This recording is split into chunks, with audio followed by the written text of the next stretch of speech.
በየስሪብ የሚኖር የአይሁድ ካህን ነበር። በሁሉም ይወደድ እጅግ የሚከበር በመልካም ጸባዩ በመጎ ምግባሩ ጊዜ አጠቃቀሙ በክድ የመኖሩ ለአምልኮ ተገዥ ሰዎች አስተማሪ አንደበተ ርቱዕ ነበር ሥራ አክባሪ የኦሪት መጽሐፍን ጠልቆ የመረመረ ሕዝብ የተቀበለው ትልቅ ሰው ነበር። ይህ ሰው አልሁሰይን ተብሎ ይጠራል። በመካ የነቢዩን መነሳት ይሰማል። የአላህ መላእክተኛን መምጣት እንደሰማ ጊዜ ሳያጠፋ ምንም ሳያቅማማ በጥንት መጽሐፎች የአላህ መላእክተኛን መምጣት የሚጠቅሱ መመርመር ቀጠለ ሳትታክት ነፍሱ።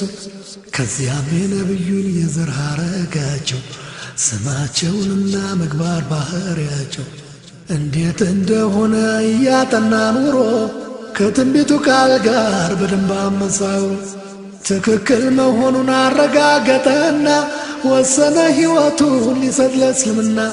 ከዕለታት አንድ ቀን በድንገት ሳያስብ የአላህ መላእክተኛ መጥተው ወደ የስሪብ የነቢዩን መምጣት አንዱ ይለፍፋል። ሰው ወሬ ለመስማት ይሮጣል ይጋፋል። ሁሰይን ተምር ዛፍ ላይ ሥራ እየሠራ የለፋፊውን ድምፅ መልእክት አጣራ። በቅጽበት ከዛፉ ምድር ላይ ደረሰ። አላሁ አክበር ሲል ጮኸ ወደሰ።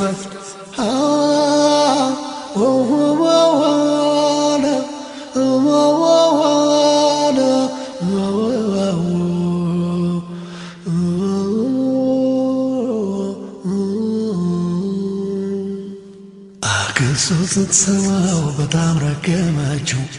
ሙሴ መጣ ረከው ብላ ሰደበችው። አክስቴ አትሳሳች ባላ ስምላለው የሙሴ ወንድም ነው እውነት እልሻለሁ።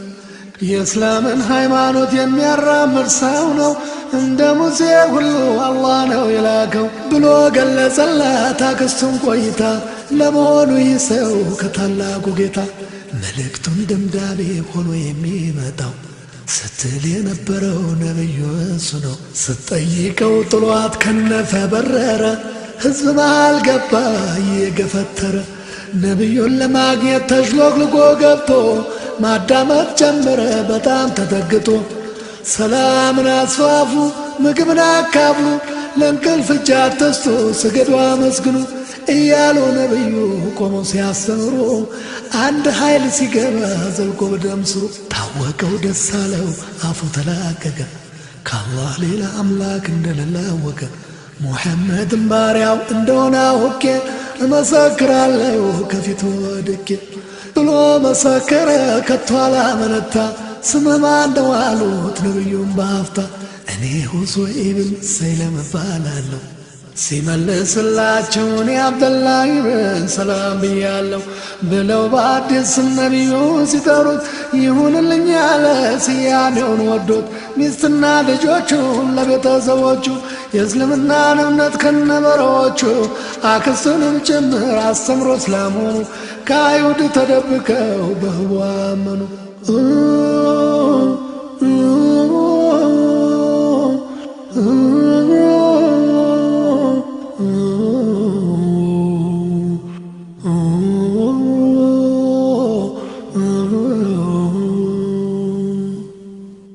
አንድ ቀን ሄድና ከነቢዩ ዘንድ እንዲያጫውታቸው ብዙ ስለ አይሁድ በጣም የዋሻሉ፣ ሰው ያዋርዳሉ፣ ትምክተኞች ናቸው ይወነጅላሉ። ከአይሁድ ትላልቆች ምሁራኖች ጋር እርሶ እንዲወያዩ በተራ በተራ እፈልግ ነበረ። እርሶ ካመኑበት የኔን እስላም መሆን አውቀው ሳይደርሱበት ተደብቄ ልቆይ ከእርሶ አንድ ክፍል ስለ እስልምና ያስተምሯቸው በቃል ሲያበዙ ክርክር እኛ እናምኑም ሲሎት ጠይቋቸው ድንገት ስለ እኔ ማንነት ብሎ ያቀደውን ነቢዩን ጠየቀ። እሺ አሉት ተስማሙ፣ ሐሳቡ ጸደቀ። ሁሰይን ተደብቆ ከአንድ ክፍል ውስጥ ነቢዩ ከአይሁዶች ክርክሩ ሲቀልጥ ድንገት ጠየቋቸው ገቡና በጣልቃ አልሁሰይንን የሚያውቅ ያውጋኝና ይብቃ። ሁሉም በአንድ ድምፅ መምህራችን ነው የመምህራችን ልጅ ሃይማኖት አዋቂ ለሕዝቡ የሚበጅ እያሉ አሞካሹት ከፍ ከፍ አድርገው ነቢዩም ጠየቁ ወዲያው አከታትለው የትልቅ ሰዋችሁ እስላምን ቢቀበል የእናንተ ውሳኔ እንደምን ይሆናል?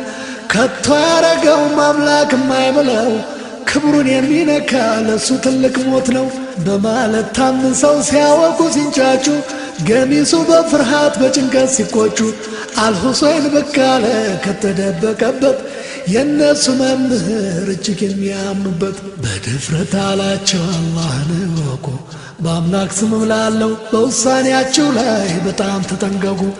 ነቢዩ ሙሐመድ የአላህ መላእክተኛ መሆኑን አትክዱም ተጽፏል በኛ ሲላቸው ረገሙት በጣም ተበሳጩ። አይሁዶች ተናደው ፀጉራቸውን ነጩ። አብደላህ ብን ሰላም በእስልምና ጸና ከነቢዩ ጋር ብዙ አብሮ ሰራ በእስልምና ፍቅር በእጅጉ ተጠምዶ በአላህ መላእክተኛ ታምኖና ተወዶ ውሎውና ዳሩን መስጊድ አደረገ አስተማረ ብዙ አበካ አሳደገ ዕድሜውን በጸሎት በኢባዳ ይገፋ በእጅ ከጨበጡት የጀነትን ተስፋ አብደላህን ምሳሌ አርገው አስተምረዋል ነቢዩ እንዳርአያ ሲያነሱት ኖረዋል። ልዩ ሰዋብ ነበር የቆመ ለዲኑ የአላህ ጽኑ አገልጋይ እስከ ሕልፈተ ቀኑ የአላህ ጽኑ አገልጋይ እስከ ሕልፈተ ቀኑ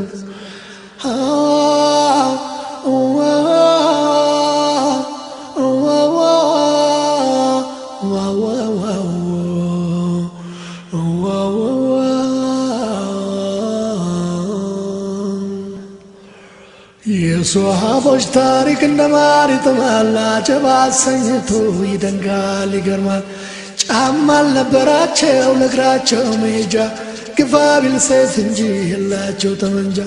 አይሮፕላን የለ መኪና ለመንገድ በግራ አቆራርጦ ብዙ ርቆ መሄድ ረሃብና ጥሙን መከራውን ችለው ከጦርነት እሳት ተማግደው ተቃጥለው እንደያመጣጡ ወድቀውና ጥለው እየተረዳዳ ያለው ሰው ለሌለው እየተረዳዳ ላለው ሰው ለሌለው የእስልምናን እምነት አውርሰውን ነበር ባስበው ገረመኝ እኔ ራሴ ነገር ካንተ ምን ጎደለ ያአላህ ያአላህ እስኪ ልቡን ስጠኝ አንተ ትችላለህ ጸብ አብራጅ አድርገኝ አልሁን ነገር ሰሪ ብርቱ ሙስሊም ልሁን የሰላም ተጠሪ በተጋጋመ እሳት ውሃ የሚከልስ በጥፊ ሲመታ ቀና የሚመልስ ደግሞ ካፈራው ላይ አካፉ የሚያበላ የእምነት መዋቅሪያ ማገርና ባላ የብረት ምሰሶ አድርገኝ ለዲኔ አላህ ጉልበት ሁነኝ ደካማ ነኝ እኔ የተከፋን አጽናኝ ተማሚን ጠያቂ የተገፋ አማላጭ ጸበኛ አስታራቂ የአንድ ቀን አይደለም የአንድ ዓመት አይደለም እስከ ዑምሬ ፍጻሜ እስካልፍ ከዚህ ዓለም ልሁን አገልጋዬ የአላህ ፍጹም ባሪያ ከእጄማ የለየኝ መስገጃ መቁጠሪያ ትንሽ እውቀት ጋተኝ ከጥበብ ጅረት በአንተ እጅ ነውና ሕልፈትና ሽረት የሶሃብን ትዕግሥት ከፊል እኩሌታ የጽናታቸውን አንዲቱን ጠብታ ከእውቀት ጥበባቸው እየቆነጠረ እኔንም ባደለኝ የአላህ ምን ነበረ አልሐምዱሊላህ ላሳሰበኝ ጀምሬ እስከጨርስ ብርታቱን ለሰጠኝ የተቀሩትንም የሌሎቹን ሶሃብ በአላህ እርዳታ ሰርቼ እስከማቀር ይህን ላዳመጠ ሰላም ይስፈንበት ሳያጓድልብን ዕድሜና ጤንነት اللهم صل على محمد وعلى أهله وصحبه أجمعين